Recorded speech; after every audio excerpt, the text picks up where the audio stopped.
Shared Access Signature, or SAS tokens for short, provide a way to secure least privilege access to your storage services. For example, only allowing a user to read or write blob files but not to delete them. For the purposes of this course and context of Azure CDN, I'll assume you already understand what SAS tokens are used for and how they work. If you're not as familiar, that's okay. The course I mentioned earlier covers configuring security for Azure Storage in enough depth for you to follow along with these CDN demos. I'll walk through quickly how to generate a SAS token in a bit, but first, let's discuss what using a SAS token buys you with Azure CDN. As we covered earlier, a CDN works by having edge servers across the world that cache content. We know they cache that content after loading it from an origin server, which in our case is an Azure Storage Blob endpoint. But how does that edge to origin request actually work? Let's add another level of detail to this diagram by being more specific. The origin server in our demos is actually this HTTPS endpoint. And furthermore, if a user is using an HTTP GET to retrieve one of our Contoso Office Gallery images, the edge server is therefore also issuing an HTTP GET request on the user's behalf if it cannot serve it from its local cache. Can you tell where I'm going with this? Really, all we're talking about is typical client-server communication over HTTP.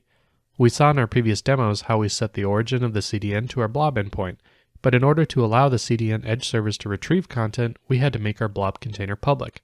Public as in public to the world. And that means if an Azure CDN server can access the endpoint, guess who else can? Everyone else. Anyone can issue those same GET requests to your content, including malicious Jim here. You might say, well, Jim doesn't know my blob endpoint URL, but we know better. Security by obscurity is no security at all. Jim is crafty, and it's possible you could accidentally leak the endpoint URL somehow.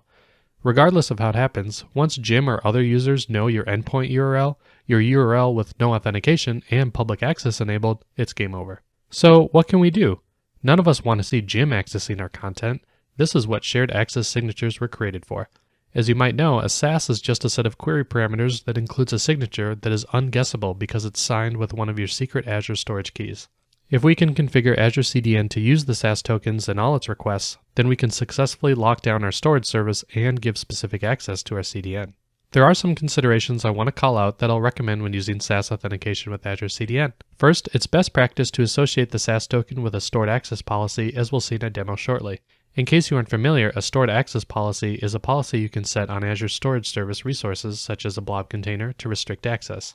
This allows you to more easily revoke a SAS token. Since SAS tokens are normally signed with your storage account key, to revoke them you would have to regenerate your key, potentially causing any applications that use that key to be updated. Instead, by associating a SAS token with an access policy, you can revoke tokens by renaming the policy or deleting it, and that will invalidate the token, which will only impact SAS tokens associated with that policy. Second, and this might go without saying, but a CDN will be delegating access on anonymous users' behalf, so it's best to only grant the read permission on the SAS token. I wouldn't recommend granting any other permission like write or delete unless you understand the risks. Remember that a CDN edge server request will be billed as a storage request, so allowing writes or deletes will directly impact your bill, since those types of requests aren't cached by the CDN since they have side effects. Lastly, I recommend using a longer than typical expiration time. This also depends on your level of risk management and automation.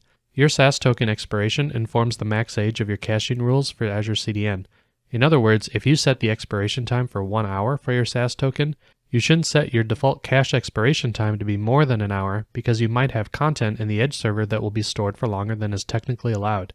Instead, I advise setting it to something as reasonable as you can make it. If you can write the automation to automatically generate a new SAS token and assign it to the CDN endpoint, then choose whatever expiration would make sense for your content. However, as we'll see in the following demos, not all CDN profile SKUs can be easily automated, and once the SAS token expires, you will need to manually update some rules in the CDN to use the new token. This is a good point to remind you that a SAS token is a password equivalent. That means you should treat your SAS tokens as secrets and guard them appropriately. Leaking them or having them be compromised will allow malicious Jim to elevate his permissions and run amok with your storage account, and we don't want that. This is why using least privilege access is best. If a token were compromised, malicious users could at most only perform the actions you granted permission to until you revoke the token. It's worth answering the question whether you should always use SAS authentication with Azure CDN. I would argue in most cases you should. Here's why. Your CDN endpoint is the gateway to your storage account. By limiting access through the CDN, you guarantee you have control over the user's requests such as performing URL rewriting, adjusting the cache rules, or rules based on their geography. By its nature, the CDN will reduce storage requests. If you make your blob container public and users found that URL, they could issue requests with no restrictions or potential caching in place. Lastly, I think it just makes the intended use of the storage account clear. By restricting access via SAS token, it's clear to your team or organization that the intended use of the storage account is for public CDN usage. Clarity is important. Now that we better understand why it's important to use SAS authentication with Azure CDN, let's learn how to configure it.